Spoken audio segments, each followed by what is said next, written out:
I was looking, and for some reason something told me to look to my left, and I looked down, and then after I seen like a volunteer pass. So with my quick thinking, I ended up just taking it. So I took it, and then I'm like there trying to like scope the scenario of what's going on. I'm trying to figure out what's going on, and it was just very it was not unorganized. It was organized, but it was mostly unorganized. So how it worked is people meeting Khabib had to go downstairs into a separate part, right? So back inside the theater, they allowed people to whoever had like a certain color wristband, you were able to go back and then go downstairs and then step in line, right? Almost like a meet and greet. So I ended up just I don't know I ended up oh yeah. So then when I went back inside, I seen a lady who needed to use the washroom.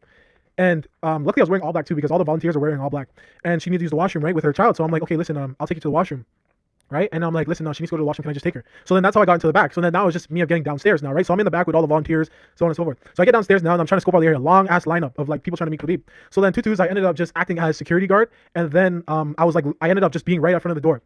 On top of it, what made it worse is that I was right at the door. So how it was is this is the door, right? This is the door right here. This is the lineup. I was right here. I ended up just being right here. And then some guy tried to like take off his wristband and then give it to his boy. And then after I was being an asshole. I wasn't actually security. So I was like, nah, you can't come in. You can't come in. Right. And then for some reason, the foreseer was listening to my conversation telling you can't come in. And he pointed at me and he's like, I like this guy. Everyone follow this guy. And then after everyone started looking at me, they questioned, right? Just wondering who is this guy anyways. But they didn't question it because, you know, I have a volunteer. I have a volunteer pass. Right. So then I'm just there standing there, right, guiding people in and so on and so forth. And I was just like, you know what, screw it. Let me just walk in. So I ended up walking into the door and then just getting a photo with him and then chopping it up just for a quick second. But the man's super cool. Like, but it was some real James Bond shit. I wasn't going out there without a photo, realistically. And then on top of it, what made it even better too was when I finished taking the photos, I look at the pass, what I thought it said volunteer.